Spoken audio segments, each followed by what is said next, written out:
വാർത്തകൾ വിശദമായി. പൊറ്റശ്ശേരി സർക്കാർ വിദ്യാലയത്തിലെ കൂടൊരുക്കൽ പദ്ധതിയുമായി ബന്ധപ്പെട്ട് 6ാമത്തെ സ്നേഹവീടിന് വിദ്യാർത്ഥികൾ തറക്കല്ലിട്ടു. പൊറ്റശ്ശേരി സ്കൂളിന്റെ 6ാമത്തെ സ്നേഹവീടിന് കുട്ടികൾ തന്നെ തറക്കല്ലിട്ടു. പൊറ്റശ്ശേരി ഗവൺമെന്റ് ഹയർ സെക്കൻഡറി സ്കൂളിലെ SPC, NSS, scouts and guides യൂണിറ്റുകളുടെ സംയുക്ത സംരംഭമായ കൂടൊരുക്കൽ പദ്ധതിയിൽ അർഹരായ സഹപാഠികൾക്കായി നിർമ്മിക്കുന്ന 6ാമത്തെ സ്നേഹവീടിന് കാഞ്ഞിരം അമ്പംകുന്നിൽ തറക്കല്ലിട്ട് നിർമ്മാണ പ്രവർത്തനങ്ങൾ ആരംഭിച്ചു. അകാലത്തിൽ പിതാവ് നഷ്ടപ്പെട്ട 2 സഹപാഠികൾക്കായാണ് വിദ്യാർത്ഥികൾ ചേർന്ന് വീട് നിർമ്മിക്കുന്നത്. മുഴുവൻ കുട്ടികളെയും പ്രതിനിധീകരിച്ച് വിവിധ യൂണിറ്റുകളുടെ ലീഡർമാരായ വിദ്യാർത്ഥികളാണ് തറക്കല്ലിട്ടത്.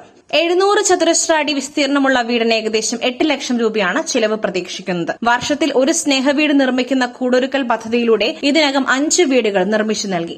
ഏകദേശം 40 ലക്ഷത്തോളം രൂപ ചിലവായ ഈ ഉദ്യമത്തിന് കണ്ടെത്തിയത് കുട്ടികളുടെ സ്ക്രാപ്പ് ചലഞ്ച്, സമ്മാന കൂപ്പണുകൾ, അധ്യാപകരുടെയും രക്ഷകർത്താക്കളുടെയും മറ്റും സുമനസുകളുടെയും സംഭാവന എന്നിവയിലൂടെയാണ്. ജീവകാരുണ്യ പ്രവർത്തനം എന്നതിലുപരി കുട്ടികൾ ഇത്തരം പ്രവർത്തനങ്ങൾക്ക് നേതൃത്വം നൽകുമ്പോൾ അവർക്കുണ്ടാകുന്ന സമഗ്രമായ വളർച്ചയും സഹജീവികളെ ചേർത്ത് പിടിക്കണമെന്ന കുട്ടികൾക്കുണ്ടാകുന്ന ദിശാബോധവുമാണ് ഇത്തരം പ്രവർത്തനങ്ങളുടെ യഥാർത്ഥ ലക്ഷ്യമെന്ന് പ്രിൻസിപ്പൽ P. സന്തോഷ് കുമാർ പറഞ്ഞു. പൊറ്റശ്ശേരി ഗവൺമെന്റ് ഹയർ സെക്കൻഡറി സ്കൂളിലെ അർഹരായ സഹപാഠികൾക്ക് വീട് ഒരുക്കി കൊടുക്കുന്ന പദ്ധതിയാണ് കൂടൊരുക്കൽ. ഈ പദ്ധതിയിൽ 6ാമത്തെ വീടിന്റെ തറക്കല്ലിടലാണ് ഇപ്പോൾ ഇവിടെ നടന്നത്. കഴിഞ്ഞ വർഷങ്ങളിലേതുപോലെ തന്നെ കുട്ടികളാണ് ഈ പദ്ധതിക്ക് നേതൃത്വം കൊടുക്കുന്നതും അതിലെ പൂർണ്ണമായിട്ടും മനസ്സർപ്പിച്ച് പ്രവർത്തിക്കുന്നത്. അതുകൊണ്ട് ഈ വർഷം വീടിന്റെ തറക്കല്ലിടൽ ചടങ്ങ് നിർവഹിച്ചത് SPC, NSS, scout and guide യൂണിറ്റുകളുടെ ലീഡേഴ്സാണ്. കുട്ടികളാണ് തറക്കല്ലിടൽ പരിപാടി നടത്തിയത്.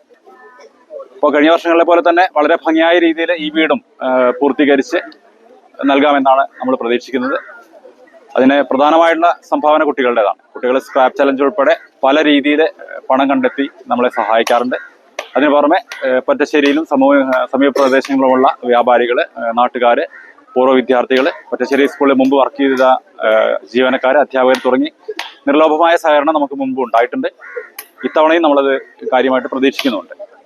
മാത്രമല്ല കഴിഞ്ഞ 10 ദിവസങ്ങളായിട്ട് ഗാന്ധി ജയന്തിയോട് അനുബന്ധിച്ച് നമ്മളൊരു ദശദിന ആചരണ പരിപാടികൾ നടത്തി വരുന്നുണ്ട്. പൊറ്റശ്ശേരി സ്കൂളിനെ സംബന്ധിച്ചിടത്തോളം ഒത്തിരി സന്തോഷവും അഭിമാനവും നിറഞ്ഞ നിമിഷത്തിലാണ് കുട്ടികൾ എല്ലാവരുമെന്ന് കുട്ടിക്കൂട്ടത്തിൽ ഒരാളായ ഹൃദയകൃഷ്ണ പറഞ്ഞു. പൊറ്റശ്ശേരി സ്കൂളിനെ സംബന്ധിച്ചിടത്തോളം ഒരുപാട് സന്തോഷവും സ്നേഹവും അഭിമാനവും അതിനപ്പുറം ഉത്തരവാദിത്വവും നിറഞ്ഞ ഒരു നിമിഷത്തിലാണ് ഞങ്ങൾ എല്ലാവരും നിൽക്കുന്നത്.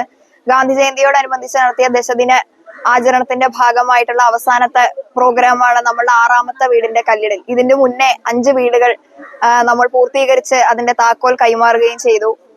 ഇന്ന് NSS, SPC, scout and guides എന്നീ സന്നദ്ധ സംഘടനകളുടെ ലീഡേഴ്സാണ് കല്ലിടൽ നടത്തിയത്. നമ്മുടെ സ്കൂളിനെ സംബന്ധിച്ച് പറയുകയാണെങ്കിൽ ഏതൊരു പ്രവർത്തനം നടക്കുമ്പോഴും കുട്ടികളാണ് അതിനെ മുന്നിൽ നിന്ന് നയിക്കാറുള്ളത്. ഇന്നും അങ്ങനെ തന്നെയാണ്. അപ്പൊ ഈ ഒരു വീടിനെ കുറിച്ച് പറയുമ്പോൾ നമ്മളിപ്പോ പ്രത്യേകിച്ച് ഒരു മൂലധനം ഒന്നും ഇല്ലാതെയാണ് തുടങ്ങിയിട്ടുള്ളത്. അപ്പൊ ഇനി അങ്ങോട്ടേക്ക് എല്ലാവരുടെയും സഹായ സഹകരണങ്ങൾ ഞങ്ങൾ പ്രതീക്ഷിക്കുകയാണ്. നന്ദി. തറക്കല്ലിടൽ ചടങ്ങിൽ PTA പ്രസിഡന്റ് KS സുനേഷ്, കൂടൊരുക്കൽ കമ്മിറ്റി കൺവീനർ മൈക്കിൾ ജോസഫ്, ഭാരവാഹികളായ Divya Achuthan, Manju P. Joy, H. Anees, NSS programme officer doctor N. Rangaswamy, PTA ഭാരവാഹികളായ അബ്ദുൽ ലത്തീഫ്, അബ്ദുൽ നാസർ, വിരാജേഷ്, KSMC മെമ്പർ ബാലകൃഷ്ണൻ, അധ്യാപകരായ KC Murugan, OS Aneesha, A. Arifa, ലീഡർമാരായ ഹൃദയകൃഷ്ണ, ലക്ഷ്മി നന്ദ, ഗ്ലാഡ്വിൻ സിജിൻ, നേഹൽ കൃഷ്ണ, നയന പ്രസാദ് എന്നിവർ നേതൃത്വം നൽകി.